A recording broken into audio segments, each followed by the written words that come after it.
The RTM committee presentations on April 22nd. Please rise for the Pledge of Allegiance.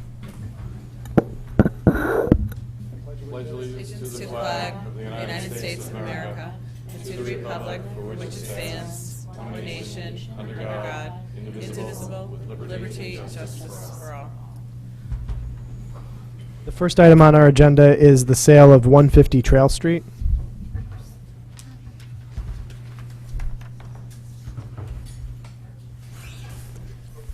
Good evening. Good evening.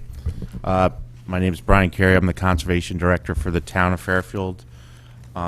Basically, this is just a little background. The town was approached. We had excess property at 150 Trail Street.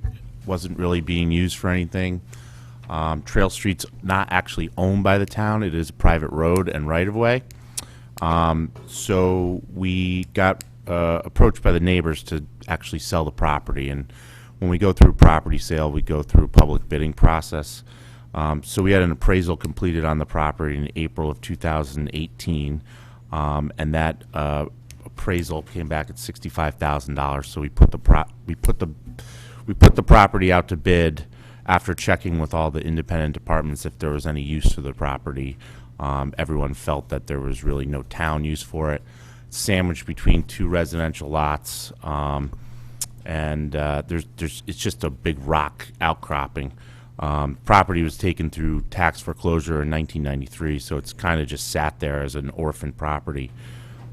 We actually went out to bid for the property and received a high bid from the adjacent neighbor for $65,500. The sale has been approved through the Board of Selectmen once we got the bids back, and has also received a favorable approval through the P&Z for 824 review, and then the last step would be to come in front of this board before we sell the property. And it would be sold through a quick claim deed process, so there'd be no warranty on the property, being sold as is, and the closing would be done probably about a month after the RTM would approve it. Any questions on this item? Representative Georgiadis. Drew Georgiadis, District 9. Where does the money go? So normally, when we've sold property, I don't normally put any type of contingency on it. I let the first selectman decide where it's going to go, normally in the general fund. But Selectman Batesman made a motion to actually put it into the Smith-Richardson Trust Fund, which is actually used exclusively for conservation, open space, acquisition purposes. Thank you. Any other questions? Representative McDermott. Mark McDermott, District 7. Does this property now become one property with the owner, so they can't then resell it or subdivide it? They'd have to go through a boundary line adjustment to kind of make it into one lot. I don't know if that's their intention of doing so. There's really no development potential. It's a half acre, but again, like I said, you'd need a septic on the property, and it's just a massive rock outcropping. So it wouldn't make economic sense for them to do that. Whether or not they do a boundary line adjustment and go through that process, I don't know. There's no way to prevent them from doing that, but there's really no development pressure on the property.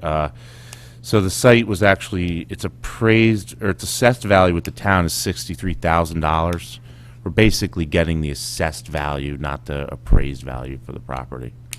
But, it's sat on the property tax roll since 1993 doing nothing.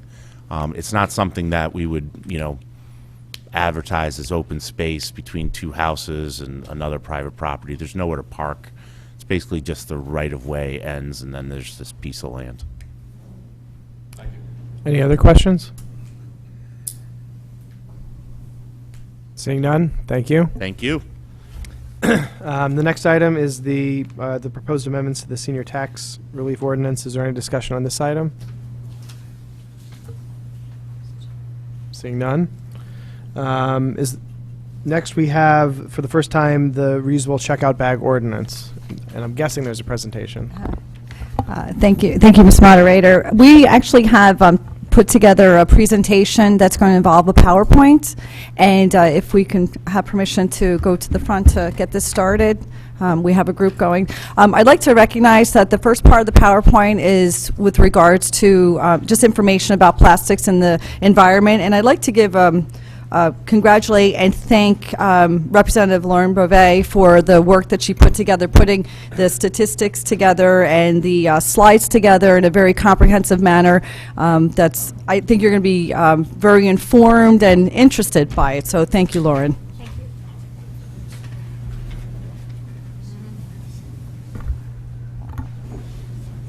Representative Drew is going to be doing the first part of the presentation, and then we will have Representative Drew Georgiadis and then Representative Sharon Pastilli do the second. Always skip the Georgiadis, because when you can, you just want to skip the whole Georgiadis thing. I know. Probably need a mic. I know, exactly. When you can, you do. Need the mic. Okay, Drew, you're going to need a microphone. oh, I do? Yeah. Here. You have a handheld one.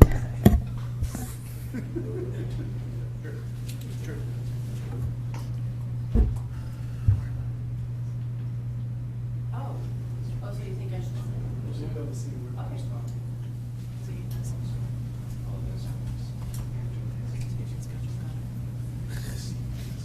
I'll just use this one. I'm more of a wandering speaker, but thank you very much for coming out. There are many RTM representatives that have supported this ordinance and championed this ordinance, and I want to say first and foremost, Happy Earth Day, everybody. It's a perfect day to ask you to consider this ordinance to support reusable checkout bags, which would be eliminating single-use plastic bags, which is any plastic bag up until 12 milliliters. Do I? So you ask, what is a non-reusable plastic bag? And why do we have so many of them? Plastic is cheap, it's plentiful, everyone just throws it away, but sadly, it's toxic. This ordinance, we have made sure that there's no cost to the consumer, and it's supported by most surveyed Fairfielders, and we have the next presentation which will give you information on that. It limits trash and waste, it reduces plastic waste, it reduces burning plastic because all plastic in the state of Connecticut is burned, which will cut airborne toxins and cut waste disposal costs for the town of Fairfield, also helping make Fairfield into a state leader in sustainability. So again, what's the plastic? What's the problem with plastic? Plastic bags are used for an average of 12 minutes and then last up to 1,000 years without decomposing. So 12 minutes of use is what we're talking about. It never goes away, and 1,000 years is virtually never. And according to the US EPA, Americans use over 380 billion plastic bags a year. And if you think about it, 30 years ago, everybody was bringing their own bag. Okay. So let's do the math, right? Go ahead. With 325 million Americans, that is 22 bags a week per person. And I'm sure they throw in little kids and kids under 12 and under 18, so you can only imagine everyone over 18 how many of these disposable 12-second bag, or 12-minute bags, sorry, 12-minute bags you were using. So, and everyone, a lot of my friends are like, oh, I recycle, that's okay. I thought we recycled this. We do not recycle this. Out of the 22 plastic bags we use each week, 80% up to the landfill or in the waterways or in the state of Connecticut, they're burned. That means each week Americans add 17 plastic bags to the environment per person. Drive down the road, you can see them hanging from trees and stuck in fences. And plastic is everywhere. Lowest point, Mariana Trench. Next. Highest point, Mount Everest. You ask me how this plastic gets there, but it does. So where does the plastic go? That's the question. It goes into our air. We burn it. It goes into the water, into the shore, and into fish that we then eat. It goes into our lungs, into our bodies, causing asthma. Plastic becomes toxic as it degrades or burns and turns into microplastic or particulate matter. Burning plastic releases toxins, two specifically dioxin and furan.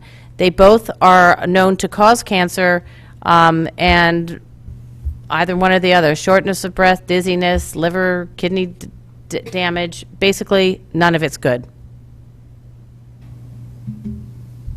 So how much plastic is there? It's estimated that 8.3 billion tons of virgin plastic has been produced to date. That's virgin plastic.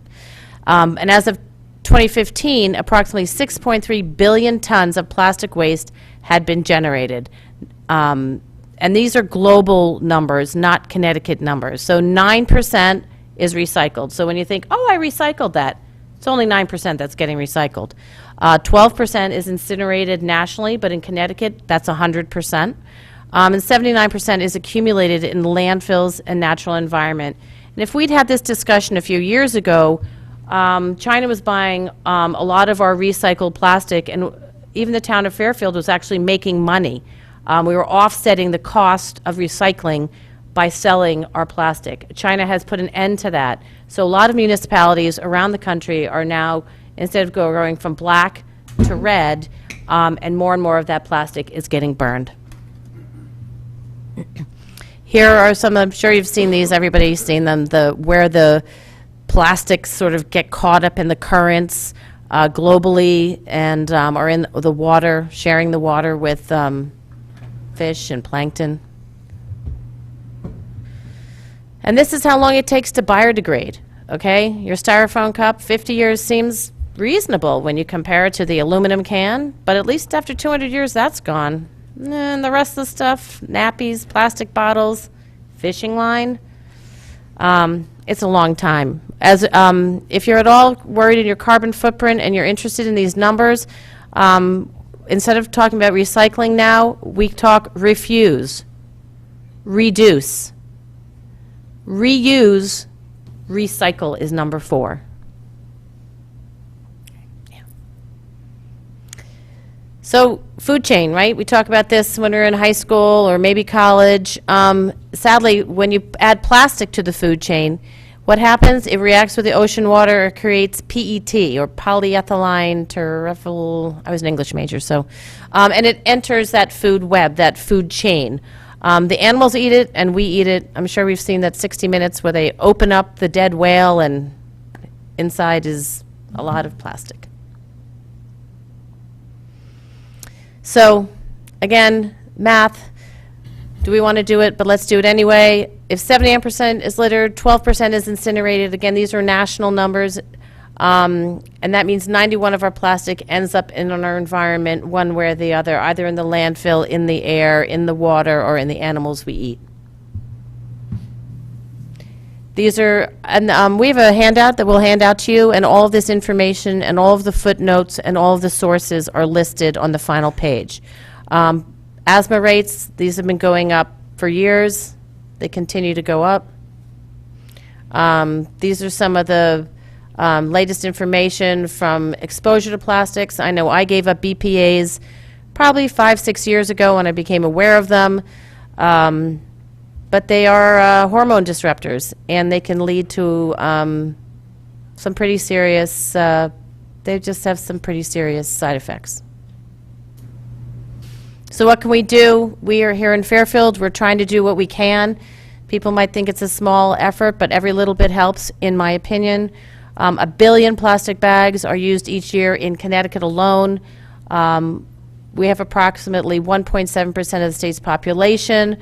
But even with that small percentage, we could eliminate 17 million plastic bags a year. So I think that's worth it. Go ahead. So here's a quote. If you like quotes, some people collect them. If there must be trouble, let it be in my day that my child may have peace.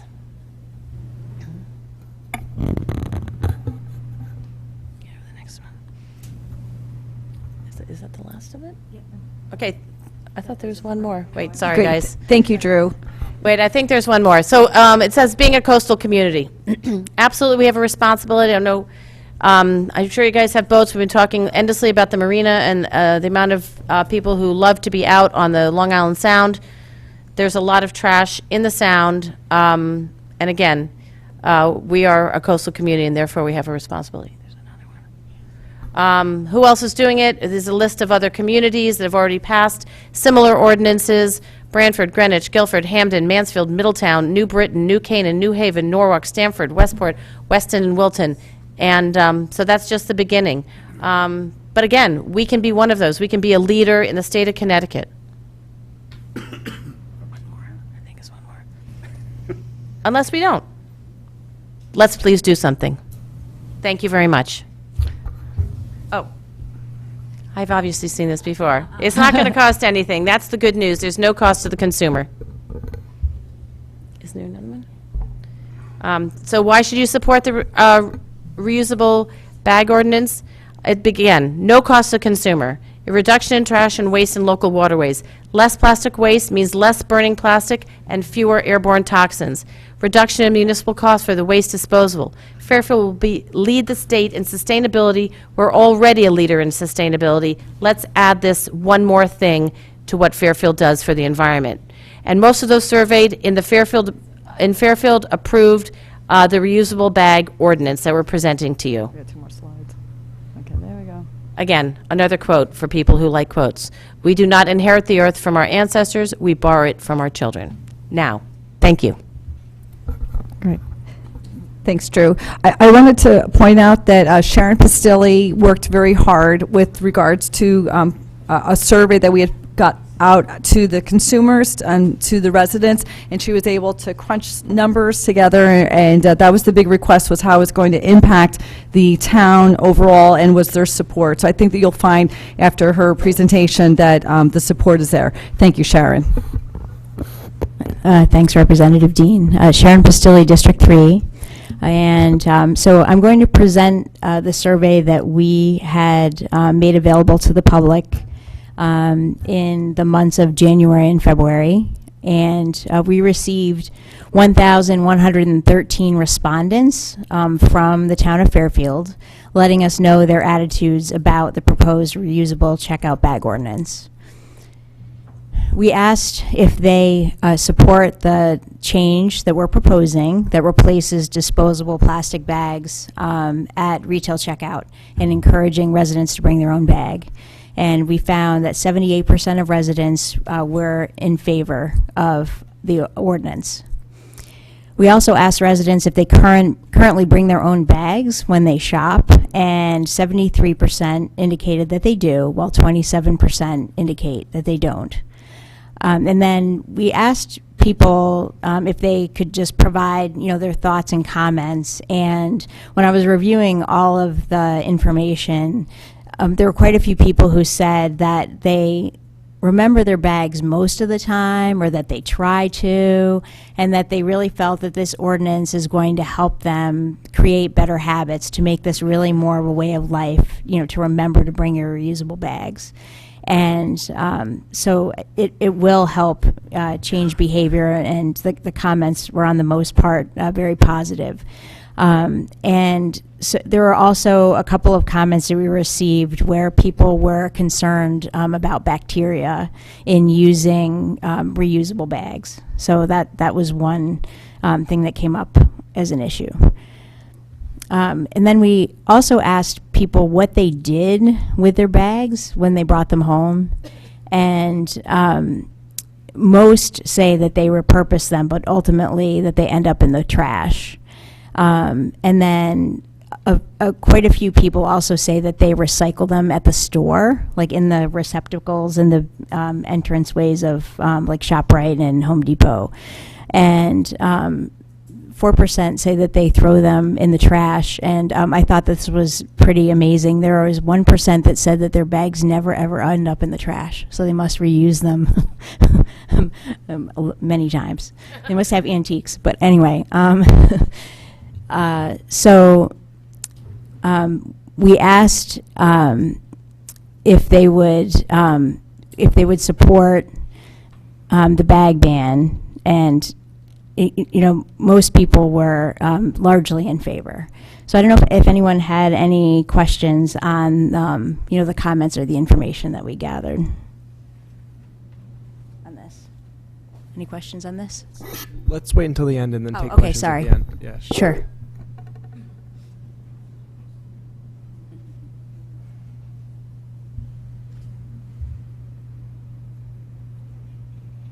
Hold on a sec.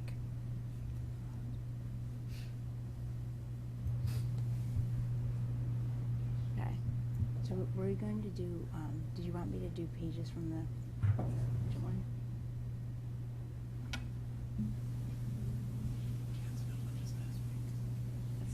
That's all I have, unless you want me to go through like the survey. I'm not gonna go through. No, I don't think so. Okay, so that's why I'm opening it up to questions. I don't know what else we want to cover.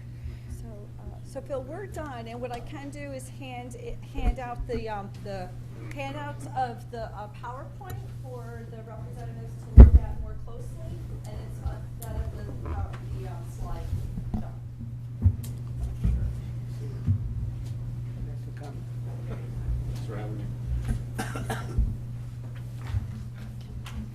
And if you don't, again, if you don't want them, they refuse. Yeah, I'm gonna refuse. Refuse is the first thing. Refuse.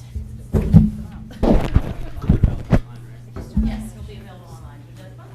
Well, I'm not sure that. You'll take one? Yeah. Just for the audience at home, the town made these not at the request of the co-sponsors of the ordinance. The paper copies, I'm all set. Any questions on the ordinance? Representative Herron. Hi, Doreen Herron, District 9. I just had a question regarding, are we at the stage with enforcement and penalties? Like, are we going to talk about? We can discuss that. Is that okay? Yeah, we have our enforcement officer, who is Sans Cleary, sitting in the audience, so we can get him up to answer any specific questions. Perfect, thanks. The question I had was, it talked about a first violation and then a second violation. I was just curious if there was a time frame, and I'm not talking about the appeal process, but what the time frame was if there was a first violation. Do we give a certain time frame for them to comply before a second violation is given?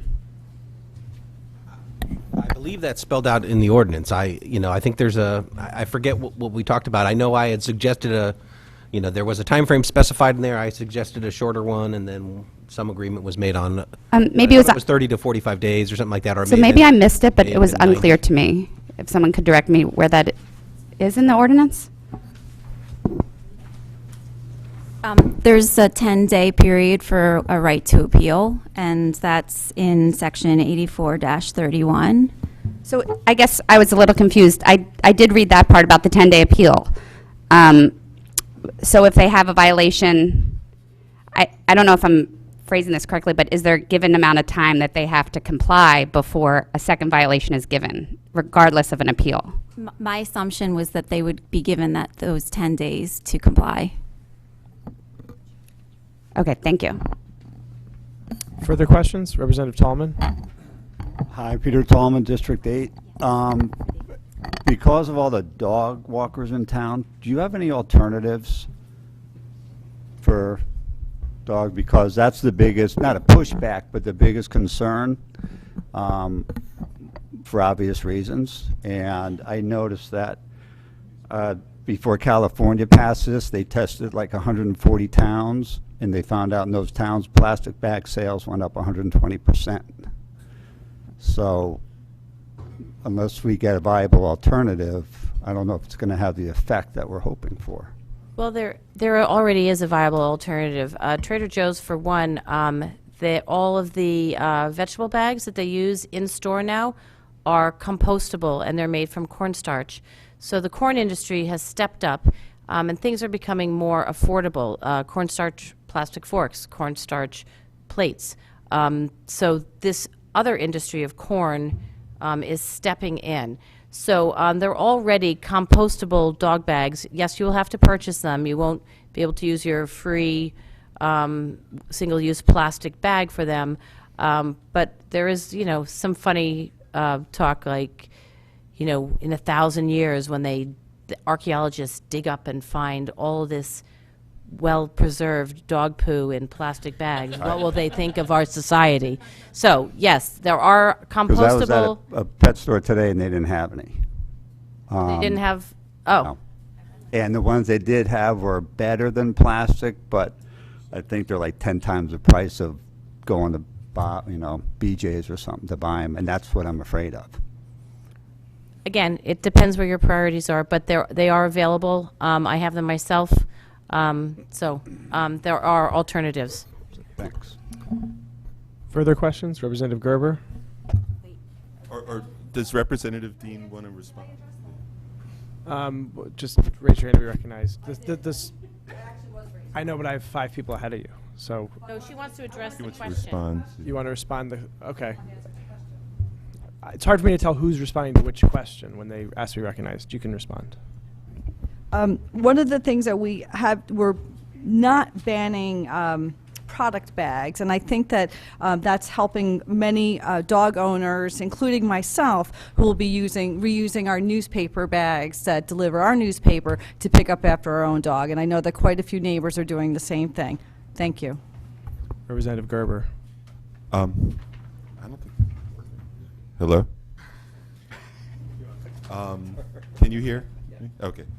So I just have a few questions on the on the checkout bag section of what is not included, and I was just wondering why 6 and then B and C are there as exceptions, like containing pharmacy prescriptions. Why is that an exception? Because could that be missing? I don't even know what that would be referring to.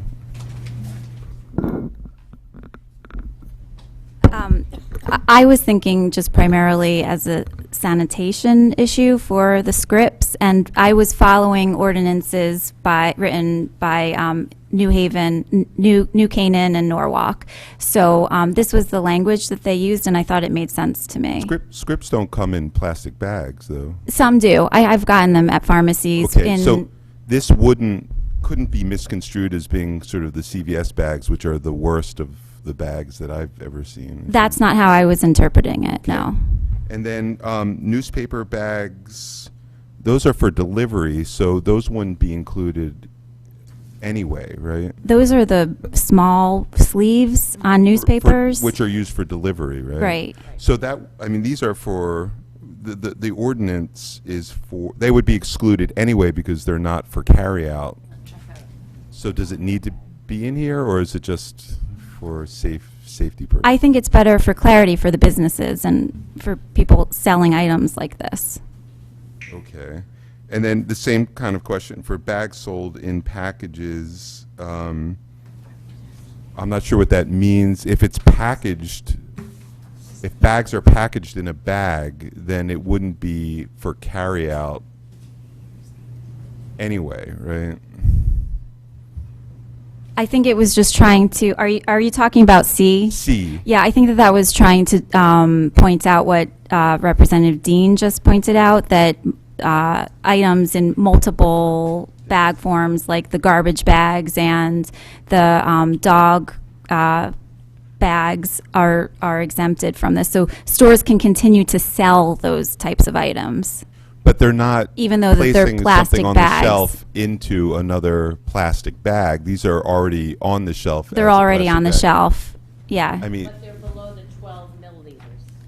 but anything can be packaged in a plastic bag. I'm not sure why. I'm not sure why this needs to be here as an exemption. That's my question. So I think it's exempted so that you can go buy a box full of kitchen trash bags to use But at this your is home. only referring. I mean, you can buy. I mean, this is only for things used for checkout, right? No. Not as it's defined in the ordinance. They're checkout bags. The defined term is checkout bag, but it's defined as a bag that, and then it continues. that So they're not necessarily used for checkout. it's for carry. Okay, so it could be on the shelf, wrapped in a bag on a shelf, as the way it was packaged by the manufacturer, and and that still falls under this definition. So excluded from the definition are, as Representative Vergara said, you walk into ShopRite and you go to buy a box full of, or a bag full of other bags that you use for your, garbage can or your kitchen trash can or other purposes, right?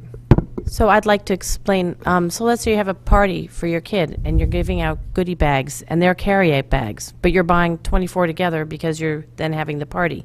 So even though they're carry-out bags, theoretically, you're buying them in bulk, and so therefore they're exempted. Do you understand? Because they fall under the carry-on, but they're not being sold. They're not at a point of purchase carry-on. Do you understand? I understand what you're saying, but to me, what we're talking about is an item that you're taking off a shelf, and then you're putting it into another bag. No, it's a multiple item. Right, but what we're really saying, we're not restricting what people can sell in Fairfield, right? We're restricting what you can use to take off the shelf, to put into something, to carry out of the store. So if it's a bag that, it contains other bags, I mean, once we start getting into what can be in a bag that's on a shelf, then you have to sort of talk about a lot of other types of things that can be in a bag that's on a shelf. So why not just say any sort of carry-out bag that you're using at point of sale as a checkout bag, and that, period, like, it can't be a plastic bag below 12, mils. But I think once you get into C and try to define bags sold in package, I don't really see the need for that. It seems kind of confusing to me. Further discussion? Anything from the presenters on that further? Well, Go to the other terminology questions. is single-use plastic, so, we're trying to make sure the ordinance, while addresses the use of single-use plastics, also has an exemption for things like birthday party bags or, that aren't point of sale, but even though they are single-use plastics, and they're, they're, anyway, we're trying to make sure that it's not a burden to the residents of Fairfield, or an undue burden. So, and that would be a very small category. So, but we wanted it to be, we were trying to make it clear. Okay. I'll have to think about it because, because I'm very, very much in favor of this ordinance, but I think it should just be, strictly, very, very simple to understand, and sort of adding this in sort of makes it confusing to me, but maybe there's a reason for it that I don't understand, so I'll talk to you further later. Yeah. Representative Fogel. Oh, yeah, sure. David Fogel, District 1. Can you hear me? Is it on? Pull it flat, a little A flatter. little closer to you. Is that better? No. Okay. Well, first of all, thank you for the presentation. That was very helpful and informative. I am definitely inclined to support this. We clearly need to do something about the plastic in our environment, and it starts local, so I fully support that. I have a couple of questions, but my primary question involves the cost or potential cost to business in our community, because that really wasn't addressed. There was I think Representative Georgiadis mentioned a couple times that there's no cost to the consumer, but I want to explore that a little bit, because to the extent there's cost to business, in the end, it's probably going to cost consumers too, because they'll probably pass that on to consumers. And even if they don't, I'm very sensitive to anything that could hurt our businesses by costing them more money.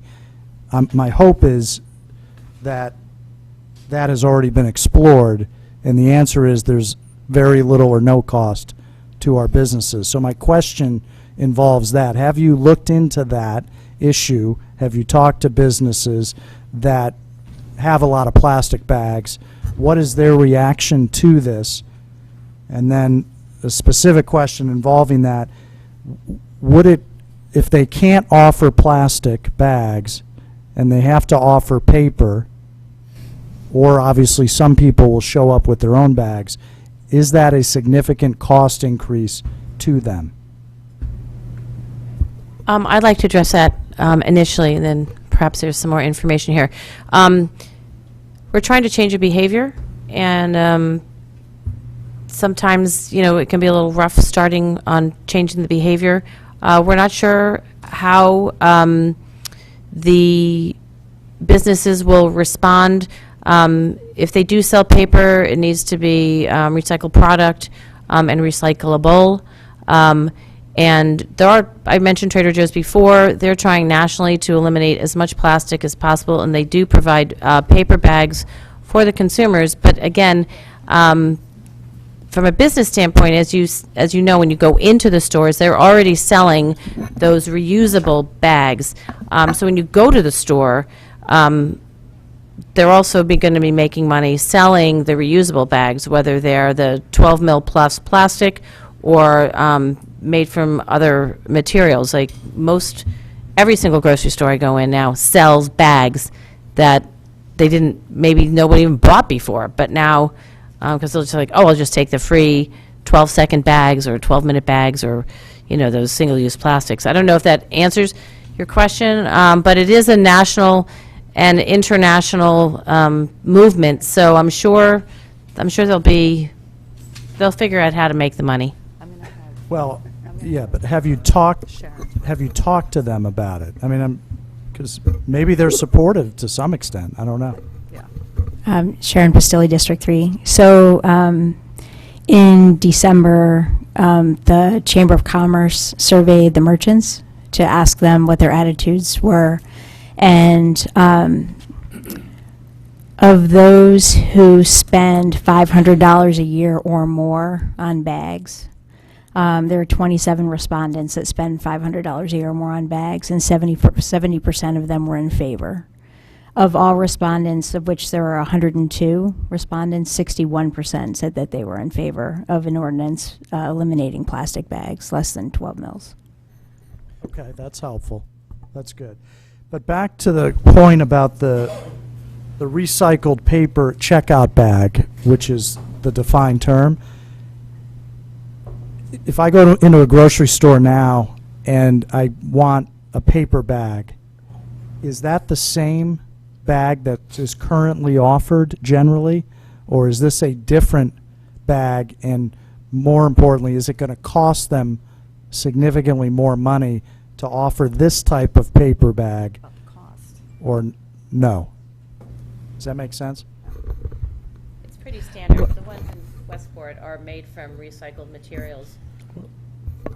I think the ones in our stores currently in our stores comply with the ordinance. Okay. In terms of the cost, so the paper bags are more expensive. I think a plastic bag costs 1 to 2 cents, and I think a paper bag costs like 8 to 10 cents a bag, so it is more costly for the merchant. Right. Understood. The idea is, in theory, to change a behavior. Heather Dean, Representative Dean from District 3. The idea really is to change a behavior. It's not to choose a paper over plastic. It's to encourage consumers, residents, to bring their own bags to use. But to your point, the paper is the same paper bags that they've been using all along. There is a slight increase in cost for the post-consumer, but for the merchant to provide, which is why we want to encourage reusable bags. And there was a proposal at one point to have a fee to allow the merchants to charge a fee, an optional fee for for consumers to have the paper bag, but this body had decided that that's not the direction that they wanted to go in. The merchants did support that idea, but again, the members of this body had decided not to go in that direction. When I talk to people about the reusable bag, some people flippantly say, well, the reusable bag is made out of plastic. I assume the answer, part of the answer to that is that because it's reusable, it's used many times, and therefore the impact to the environment when it's disposed in aggregate is a lot less than all these small paper bags, correct? And the Fairfield ordinance adds the milliliter issue, the 12 milliliter issue. Some other ordinances might have a 8 milliliter or a 7 milliliter.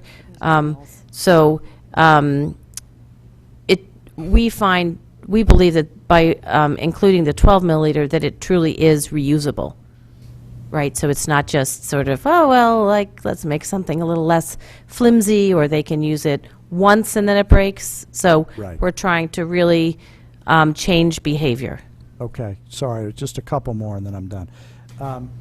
Is this ordinance substantially similar to the one in neighboring towns?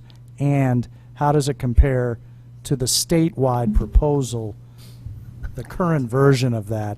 And what is the status of that? I can answer that. Our ordinance is closely related to the one that's been hugely successful in Westport and has been in place for more than 10 years. As far as the state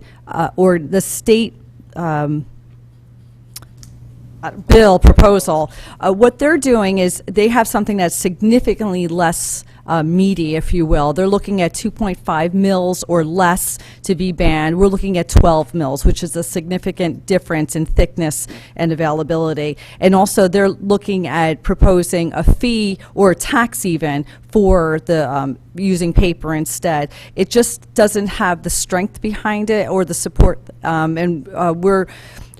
ours is much stronger, will be much more effective, and it will supersede what the state eventually does come around to putting through, unless they match ours. But ours is much stronger, and it does. Well, Norwalk is only 2.5. Ours is 12. Westport is 12. Thank you. Okay, one more question. Just now, this goes to enforcement and penalties, that section. This sort of dovetails. I might, if I don't get it right, or maybe I think we have the same point, but I'm wondering if we should be defining what a violation is more clearly, or at least, here's my question. If a store, retail establishment is offering plastic bags, then they are, and you find that they're doing that, and maybe you issue them a warning, but then there's a violation on one afternoon. I mean, in theory, you could go back an hour late. You tell them, we're going to fine you, you violated it, stop, and then you go back an hour later and they're still doing it. Is that the second violation? I mean, how is that dealt with, or should there be some period of time where they have to abide, because there's switching costs for them, right? They have to. So I just want to say one thing, like when I'm not sure if it's going to be the same as some other violations, because what the merchants do is they order these bags in bulk, like 6 months ahead. You know, they order thousands and thousands of them. So, you know, we have enough time, we're hoping that they're going to be able to use up their stock, and then not buy them in that bulk. So I'm not sure if you're worried that they're going to, on an afternoon, hand out one bag here and one bag there, is really relevant. But I'm going to turn it over to Stan Cleary, who's the health director, and we asked him to be the enforcer because he's at these establishments often. So I'm going to hand this over to Sans. So I guess that the best way I can respond to that is that there's going to be a time period when this rolls out from when it becomes effective, and so that's the time period with which the establishments are expected to go through their current stock. Then there'll become a period where we will then, upon receiving complaints of people using these bags, we will visit the establishment and we will issue warnings. Those warnings will take effect, and essentially, if I haven't seen the latest version of this, but my understanding was that there was a time period, and then if they did not comply, then we could issue like a notice of violation or a citation. That citation is appealable, So there's time periods within which to comply, that both from the initiation till the enforcement starts, and then once they get a warning, and again, we'll essentially use our judgment, as we do in all the enforcement we do every day, to say, is this person pulling our leg? Do they have supplies that, that they're still going through? And we'll, essentially look at things like receipts. Did you order new bags and they're on their way? That kind of thing. And we'll try to use our judgment as best we can to be fair to the establishment owners.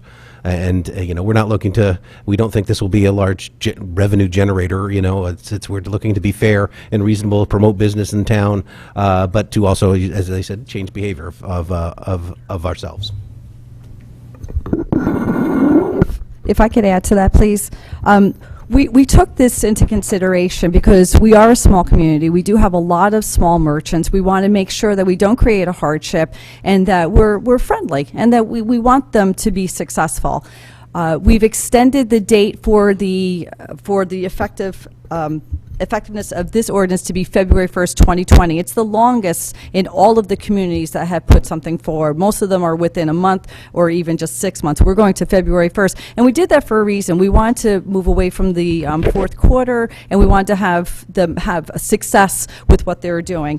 And just as a point of information, there's a local merchant, Kitchen Corner on Black Rock Turnpike, who's a friend of mine, and he, like many of his merchant friends, see the writing on the wall. They see that this is coming about, and he contacted his supplier for plastic bags, and he asked if he could return his, and they took him back. He just sent all his plastic bags back, and he's only using paper now because he understands it's coming down the pike. And I believe most merchants do, that they are very conscientious, and they do want to do what's right by Fairfield. And the fact that we've extended this to February 1st to be put into effect tells the town that we care about our merchants and we do want to work with them.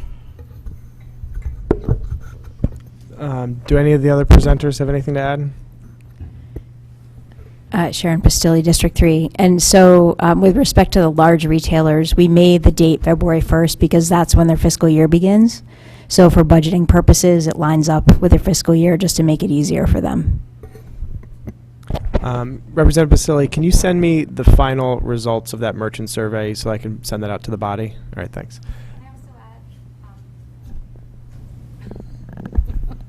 The effective date in most of these ordinances that have passed, and 11 have passed so far in our state, have been 6 months for the effective date. So we really are giving more time than most other towns.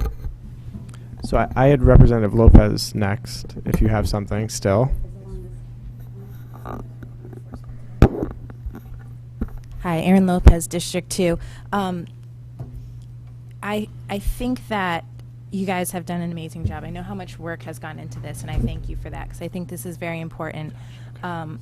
You take a lot of time in this to differentiate between the plastic bags and everything, but I think would feel more comfortable, and I'm sure businesses would feel more comfortable if there was definitely a date or some sort of time period. The only time period listed in here is the 10 days to appeal. And so for the first, written warning, violation, there's no timing attached to it. And I know you want to be friendly to the businesses, but I feel like maybe some of us would be more comfortable if there was a 30-day time limit or a 60-day time, say, okay, in 60 days, we're going to check on you and make sure you're not violating this. There's so much information here, but I just feel like the timing and actually enforcing it would be more helpful. Thank you very much, and I can understand your concerns. We certainly don't want to have violations up and down the Post Road and Black Rock Turnpike, and everyone is afraid that the enforcer is coming. For what it's worth, based on my discussions with our town attorney back 6 or 7 months ago, he had contacted the enforcer in Westport, which was, I believe, their conservation, who takes care of theirs. And in the 10 years that they have had this ordinance in place, they've had one, I think, violation, that has been put into place in 10 years. So I believe that this is pretty clear as far as the 10 days go, and that I believe our merchants are going to be respectful of that. They already know that they want to get rid of the plastic. They want to be able to be compliant. And And I'm feeling really confident that we have a smart group that's going to get this done. But I guess my concern is that I also, it's oh, the 10 days is an hearing procedure for citations. There's no time frame at all mentioned under enforcement and penalties. So maybe it's just a matter of putting the 10 days into that. Like, I'm not a lawyer, so I don't want to tell you the wording, but there's literally no mention of any timing in that section, and I feel like maybe that's the most important section to have some sort and of one thing we wanted to do by extending it to the 8 months or, February 1st, we didn't want to say 6 months with a 60-day grace period. We just wanted to give them more time up front. But your point is well taken.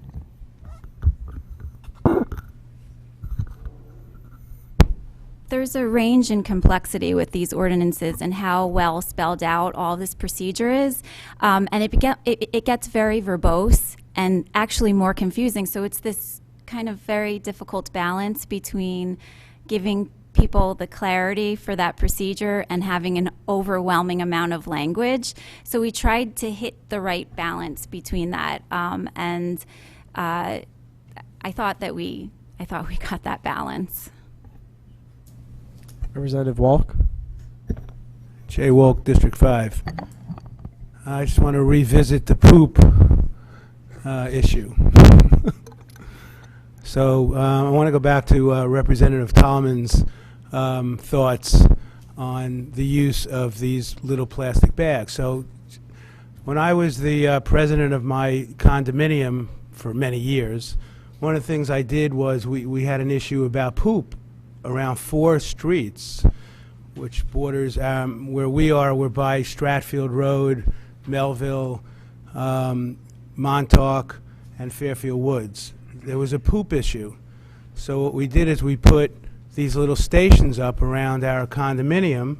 Sounds funny, but I tell you, it has worked. So my point is, they come in rolls, these little bags, and I've taken walks around my neighborhood. I've seen plastic bags. Don't get me wrong, I'm for this ordinance and getting rid of plastic bags. I'm tired of it myself. They're flying all over the place. So I was just wondering, did you mention, my question is, so they're now these little bags are now biodegradable bags that we can now use? Because I'm going to have to now explain to the condominium what kind of bags we need to use because they're going to come to me. So I don't know, is that what Representative Tallman, you would talk, you guys?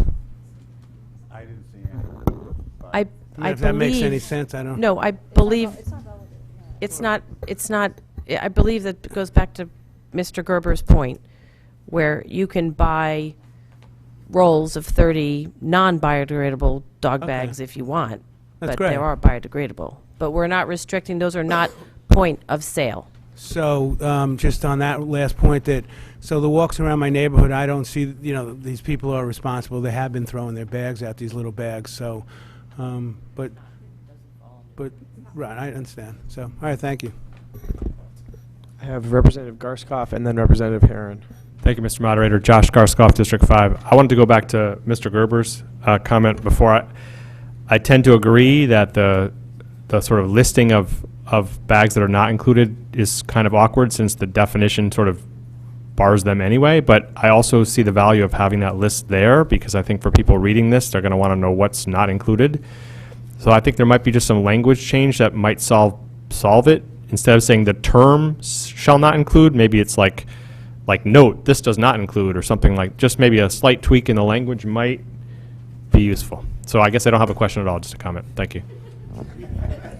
Representative Herron? Hi, Doreen Herron, District 9.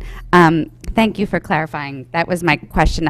I still think it needs to be clear for the enforcement, only because I see that the timeline for violations and appeals, but I don't think there's a window for compliance. And while I can appreciate you gave them such a long time to comply, my concern is more for the smaller merchants, that if they were to have gotten a violation, it would be on the fact that they'd probably have to order more bags, that they didn't get the memo somehow, otherwise it wouldn't be a violation, and that they would have to order more bags that would take longer than 10 days. So if the 10 days is actually the time frame that we're giving between violations, I don't necessarily think that that's long enough for them to make the change. And then think- Mr. Cleary was saying that it could be more of a business friendly and more subjective, but then I think that we need to be clearer in the actual ordinance, because I realize that we're all trying to be business friendly. I just want to make sure that the ordinance is clear how long that if there is a violation, how long are we giving them? 8 months. Well, Mr. Cleary had just explained that if there was an issue as far as, and I know I'm speaking on his behalf, he can certainly add to this, that he would look for receipts for orders. You know, if there's a violation and there seems to be a repeat violation, he would look to see that they have actually ordered paper bags. So you could potentially have more than 10 days if he saw a receipt think that it's they weren't coming in subjective. 2 weeks. So Yes. I guess that's my question. Is it subjective, or do we have strict guidelines for the ordinance? Well, you know, if I recall correctly, in previous versions, there was time period stipulated. In this version, there are none. But again, we would look to, as we do with other enforcement activity, is there some documented progress towards compliance that they can provide us? Again, I'm not opposed to, personally. I mean, it's the ordinance is what you here in this body wants, and so I'm not opposed to putting a time period in there for which before a second violation could be issued, that kind of thing, 30 days or something like that. That 10 days is just the time period within which you have the right to appeal a citation. So that's not a time, that's not a time period for compliance. That's your time to get something in to say, I disagree with their findings and want a hearing officer to hear my case. So again, written as it currently is, it would be subjective to the judgment of the Okay, inspector that's fine enforcing it. if it's then just up to your discretion. But I want to be clear, because it's not the 10 days. The 10 days is to appeal, and I just got I different don't- information in the beginning. I so don't see it in this version that. It's not in this version. Yeah, but So- if am I recalling correctly that we had 45 days in there, we had 90, we had 30 at The some original point? ordinance had a very slow path to when you would actually have a violation. Yeah. This is a little bit clearer. It's a little bit more direct. It is a simpler version. That's the version that was Which put is forth. part of what we had asked for, is we try to streamline the enforcement, but in terms of a time period to comply, One possible solution that is in Westport's ordinance is that it says that additional citations shall not be issued more frequently than 90 days following a prior citation. So adding something like that might, I think that's what I was getting at, exactly. Representative Gerber? I'm not sure why I'm using this, because I don't think it's working, but is it? Doesn't feel like it's working. Just a question. I don't know who can answer this. Maybe Sands. Hey, Sands. I'm just curious if when a new business sets up shop in Fairfield, is it up to them to read all the regulations, or does someone sort of onboard them and say, hey, you can't use plastic bags here? Because I guess my question would be, how likely is it that someone could not set up a new business after this February 2020 start date and not know that they can't use plastic bags? Is that impossible, possible, Well, I suppose it's possible, yeah. But this doesn't cover any provisions for sort of public notification of. I imagine that this body and the town itself will promote this passage of this ordinance like they do with other things through public notifications, through the town website, social media, and then I imagine this will be a part of Mark Barnhardt's talks that he has with new businesses coming to town, making them aware of some of the ordinance that are applicable to them. And again, these are not all the establishments involved in here are not necessarily ones that we typically are enforcing on a regular basis with. Anybody, the food service establishments, hotels, motels, pools, all the things that beauty, barber, nail salons are the places that we typically are in. So there'll be new relationships formed, and we'll do our part. I've never set up a small business in this town, so I don't know if there's a sort of process that people go through when they set up a small business, where they would necessarily have someone walking them through the regulations, or would they be relying on going through and seeing this? It would depend on the type of establishment opening up. I imagine there's some where they have to go before various departments and boards to obtain licensure. There's others that my guess is where that's not required, that might have less interaction with the town bodies and the town for approvals. you know. Okay. So I see then Representative Herron's and Fogel's point then, if there is a chance that a small business may not actually know that this exists and they buy some boxes of plastic bags, would they be prohibited from doing business for a period until their new bags came in? That's the intent of the warning is, there's a warning provision in there, Right, okay. Representative Fogel mentioned, what do we say to people when they people have been saying, what about these reusable bags? There's a carbon footprint. And I think it's important that when we talk to our constituents about this, we make it clear this is not a panacea. This isn't a zero carbon footprint alternative. It is a better alternative if they reuse these bags X number of times. And there are a number of studies, and they're by definition, I think, kind of not hard science. They do their best to sort of calculate a carbon footprint, but I've seen some studies where there's like if you reuse a reusable bag 7 times, and another one said 14 times, but anything over that, you're doing better than the carbon footprint of a plastic bag. But you have to reuse these a number of times in order to get your payback. And it's probably important to sort of make sure that we talk about that, which you have. Or just refuse. Excuse me? Or just refuse. Oh, right, or refuse these bags. True. The other is the point Representative Pastilli mentioned in her presentation, contamination. And I've heard this a number of times. We actually got an email from an ex-member of the RTM on that included contamination as part of his email. And I would like to just say that I've searched far and wide on studies on contamination. I could only find one, although it's all over the papers, USA Today, whatever, contamination. They all sort of rest on this one study done in 2011 by Loma Linda University, and it's like a 6-page public health study that is really not what they found was, for contamination, the biggest risk was like sort of meat juice dripping from meat packages. So I mean, it's kind of a logical thing that if you have meat juice dripping in your bag, you probably want to wash your bag. But it really is a low. I mean, most people actually wrap their meat and poultry in the extra bags, which are not prohibited under this. I would hope that most people do that. So, but the other thing is that the contamination was still pretty low, even in this study. There have not been a lot of studies. There's only been one peer-reviewed study that I could find, and it's old and not very good.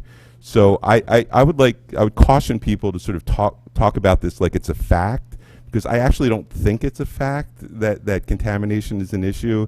I think it's more of a myth, but I just wanted to make that point. So we can, if people can find better information than what I found, then I'd love to see it, but I haven't found it.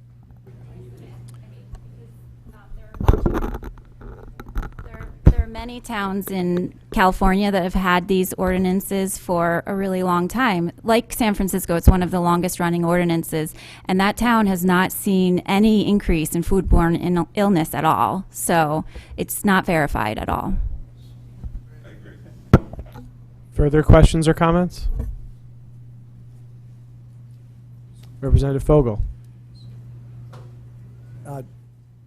David Fogel, District 1. I guess what I would say is you guys provided a great explanation for why there's a delayed implementation.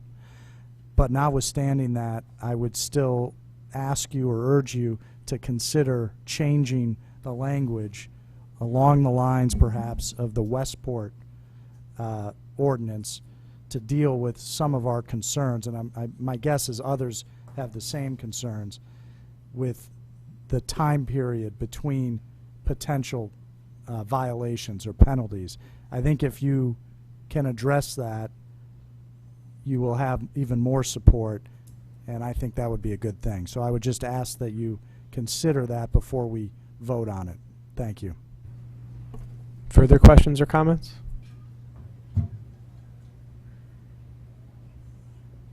Seeing none, thank you to our health director and the rest of the presenting team.